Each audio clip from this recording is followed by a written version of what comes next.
ترجمانوں میں سے ایک ہیں، انہی کوارڈینیٹرز میں سے ایک ہیں برادر محترم جناب اختیار ولی صاحب.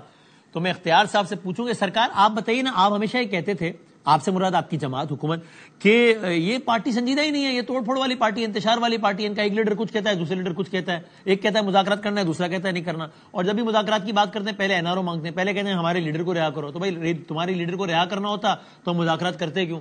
جب بھی مذاکرات کی بات کرتے ہیں کہتے ہیں الیکشن کی تاریخ دو. تو یار تاریخ دینی ہوتی تو مذاکرات کرتے کیوں؟ اب انہوں نے دو ٹوک کہہ دیا کہ بغیر کسی پیشگی شرط، اور وہ بھی آپ کی دعوت کے جواب میں کہا، خود نہیں شروع کیا. پرائم منسٹر صاحب نے کہا کہ میں تیار ہوں مذاکرات کے لیے، تو انہوں نے کہا ہم بغیر کسی پیشگی شرط کے تیار ہیں. تو سر اگلا کام تو جو بھی کرنا ہے وہ آپ نے کرنا ہے نا، تو آپ کب کتنے بجے کریں گے، کب کیا کریں گے؟ بسم اللہ الرحمن الرحیم. بہت شکریہ وسیم بادامی صاحب. دیکھیں مذاکرات کی دعوت جب بھی دی ہے ہم نے دی ہے، اب انہوں نے قبول بھی کر لیا. پانچویں چھٹی بار ہم نے ان کو دی ہے. یہ تو ہمیشہ ہمارے مذاکرات کی بڑی سنجیدہ آفر کو اس کو ریڈیکیول کر دیتے ہیں. اس دفعہ تو نہیں کیا نا قبول؟ اب کیا 3 دفعہ قبول ہے کہیں کیا مذاکرات کے لیے بھی؟ کہہ دیں، کہنے میں کیا حرج ہے، 3 بار کہہ دیں بات پکی ہو جاتی ہے. ویسے اچھا آپ جواب دیں گے، اس پر شاید بھٹی صاحب زیادہ روشنی ڈال سکیں، لیکن چلیں آپ بتائیے پھر آپ نے کیا کرنا ہے آگے. اب اچھا بات ایسی ہے کہ پرائم منسٹر نے ان کو دعوت تو دے دی ہے، لیکن اس کے بعد سچویشن پھر کیا انہوں نے بنائی، کیا انہوں نے سین کریٹ کیا ہے، کیا کیا بتائیں. یہ جس طرح اس کے مذاکرات کے اگلے روز یا دوسرے روز جو ہے دعوت کے بعد لندن میں کیا ہوا، پاکستان تحریک انصاف نے کیا کہا، آپ وہاں پر فیلڈ مارشل کے قتل کی باتیں کرتے ہیں، آپ وہاں پر اس طرح کی ہرزہ سرائیاں کرتے ہیں. What do you think? مذاکرات کرنے کے لیے تو کوئی ماحول بھی چاہیے ہوتا ہے. اس کا مطلب یہ ہے کہ ہم آپ کے ساتھ بات بنانا چاہتے ہیں، اور آپ کی جماعت میں پاکستان تحریک انصاف کی بات کر رہا ہوں، اس میں ایک ایسی قوت موجود ہے جو ان مذاکرات کو خود توڑ دیتی ہے. ہو سکتا ہے اس کے جواب میں کہیں کہ ہمارے کسی آفیشیل ترجمان نے تو ایسی کوئی بات نہیں کی نا لندن میں کھڑے ہو کے، جبکہ مذاکرات کی ایکسپٹ ہم نے آفیشیلی دی ہے. P T I official account نے اس کو ٹویٹ کیا ہے، اس کو شیئر کیا ہے، اس کو انڈوز کیا ہے. پھر بعد میں ڈیلیٹ. یہی بات ہے، اس کو کوئی ڈینائی تو کر نہیں سکتا.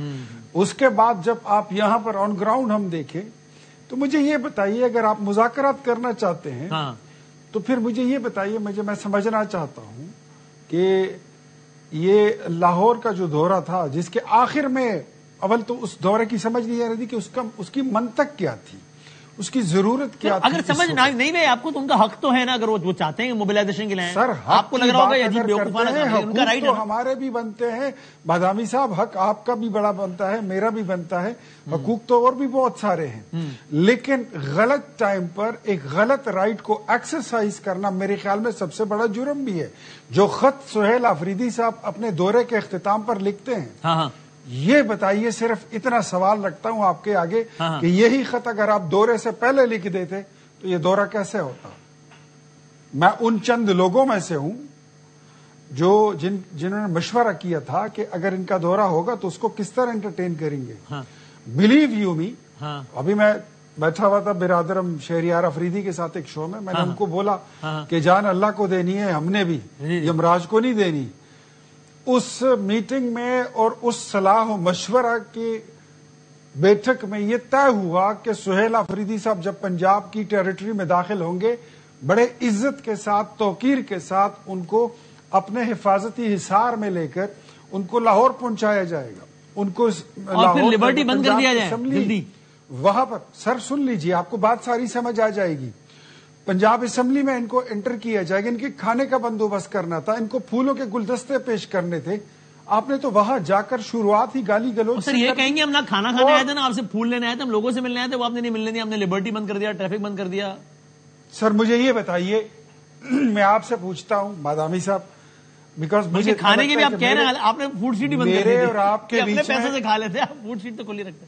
میرے اور آپ کے بیچ میں جو ہے نا اتنا وہ ایک فرینکنس لیول ہے کہ پاکستان تحریک انصاف اور مسلم لیگ نون کا جو ٹمپریچر ہے وہ میرا اور آپ کا بلڈ پریشر اگر ہم ملا کے بھی چیک کر لیں تو شاید اس سے بھی زیادہ ہے، کئی گنا. صحیح بات ہے.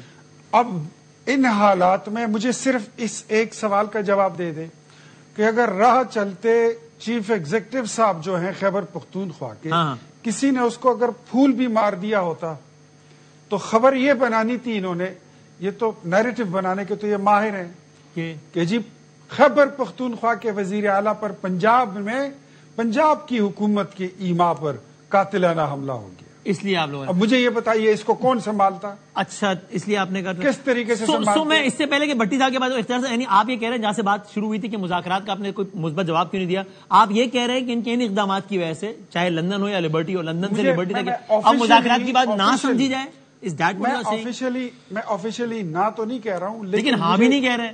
یہ جو دو ڈیولپمنٹ ہوئے ہیں، ایک یو کے والی ڈیولپمنٹ اور دوسری یہ جو لاہور میں انہوں نے مزید ٹیمپریچر کو گرما دیا ہے. دیکھیں ان میں بڑے اچھے سینسیبل لوگ ہیں، علی محمد خان ہے، شہریار افریدی ہے، اس کے علاوہ بیرسٹر گوہر ہیں. ان کو بیک فٹ پر ڈال کے اخوانزادہ صاحب کا بھی تعریف کر دیں، وہ ساتھ بیٹھے.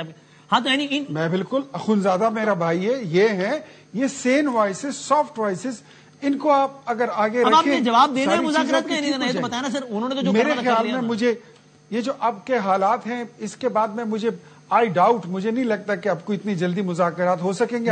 حالانکہ میں ان مذاکرات کا سب سے بڑا حامی تھا، لیکن اور میں کہتا کہ یہ ہو جائے تو بہتر ہے، لیکن انہوں نے خود فی الحال اب ماحول خراب کر دیا. Let's see what happens. Bhatti صاحب میں نے آپ سے اگلا سوال بعد میں جو فیصلہ ہے وہ پرائم منسٹر صاحب میں صرف یہی ہے. تو سر اب ٹورڈ سے اینڈ ایک کامنٹ آپ سے اور پھر ایک اخوانزادہ صاحب سے. پہلے آپ بتا دیجیے اختیار صاحب کیا ہو، چونکہ آپ تھرو آؤٹ دا پروگرام آپ کی گفتگو خلاصہ یہ کہ ان رویوں کے ساتھ تو پی ٹی آئی سے بات چیت نہیں ہو سکتی آپ کے خیال میں. سو اگر میں آپ سے ہی پوچھوں مختصر بتا دیجیے کن رویوں کے ساتھ پی ٹی آئی سے بات ہو سکتی ہے؟ پی ٹی آئی یہ کرے تو بات چیت ہو جائے گی. چونکہ کل تک آپ کہہ رہے تھے ہم بات چیت کی بات کرتے ہیں تو یہ این آر او مانگ لیتے ہیں، پہلے کہتے ہیں لیڈر کو رہا کرو. آج وہ کہہ رہے ہیں نہیں بھائی ہم بلا مشروط بات کرنے کو تیار ہیں. تو آج آپ کہہ رہے ہیں تو اب کیا کریں گے بتائیں آخری بات. سب سے پہلے تو میں درخواست کروں گا ارشاد بھٹی صاحب سے، جو انٹرویو انہوں نے کیا تھا تو اس میں ان کو جتنی معلومات ملی ہیں تو یہ ذرا کھل کے پھر وہ عمران خان کے فالوورز کو بتا دیں کہ ادھر چائے پانی کھانا ٹی وی اخبار سب آن ہے. جو باہر یہ پروپیگنڈے ہوتے ہیں نا کہ بھوکوں سے مار دیا ہے، اس کا ٹی وی بند ہے، اس کا اخبار بند ہے، ان کے پاس کوئی انفارمیشن نہیں جاتی، یہ ڈھکوسلے جو ہیں اس کو ذرا نیگیٹ کرنے کے لیے بطور صحافی یہ آپ کی ذمہ داری بنتی ہے کہ آپ اس کا جو ہے تو کم از کم اس کو آپ نیوٹرل، جو آپ کے پاس پہلی وہ خبر ہے جو درست ہے تو وہ آپ اس کو ذرا تھوڑا سا اس کو آگے آپ کی درخواست پہنچ گئی، دیکھتے بھٹی صاحب میں کتنا عمل لوگوں تک پہنچائیں. بھٹی صاحب یہ بھی آپ کی قومی ذمہ داریوں میں اگلے ویلاگ میں شامل ہے، آپ کی صحافتی ذمہ داریوں میں یہ شامل ہے اور یہ آپ پہ قوم کا قرض رہتا ہے. دوسری بات یہ جو ان کے کہتے ہیں نا کہ جی ان کو اتنا تک انہوں نے کہہ دیا تھا کہ عمران خان تو ادھر ہے ہی نہیں اور پتہ نہیں مار دیا گیا ہے، عجیب عجیب باتیں یہ کرتے ہیں، لاہور والا قوت. تو ذرا ان چیزوں کو ذرا آپ کے پاس جب اس طرح کی خبر آ جائے تو یہ قوم تک بتا دیے گا، پہنچا دیے گا. اور آخر میں بتا دیں اخوانزادہ صاحب کیا کریں ان کی پارٹی تو مذاکرات پھر ہوں گے؟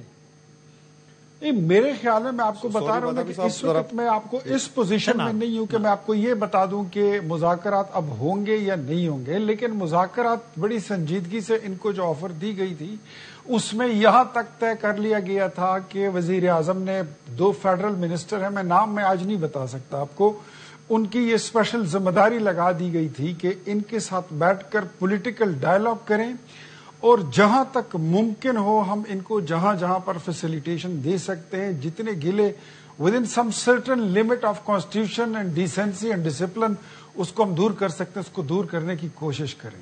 لیکن یہ 2 واقعات جو ہوئے ہیں اس میں چیزیں خراب ہو گئی ہیں، ایک لندن والا، دوسرا لاہور والا. تو بھٹی صاحب یہ کہتے ہیں کہ یہ منطق والی کون سی بات ہے، تو یہ وہی بات ہے بھٹی صاحب کہ نادان گر گئے سجدے میں جب وقت قیام آیا. تو میرے خیال میں بڑا ہی اچھا ہوتا کہ اس وقت اس لاہور کے دورے کو کرنے کی بجائے اگر یہ ایمفسائز کرتے اور فوکس کرتے ڈائلاگ پر.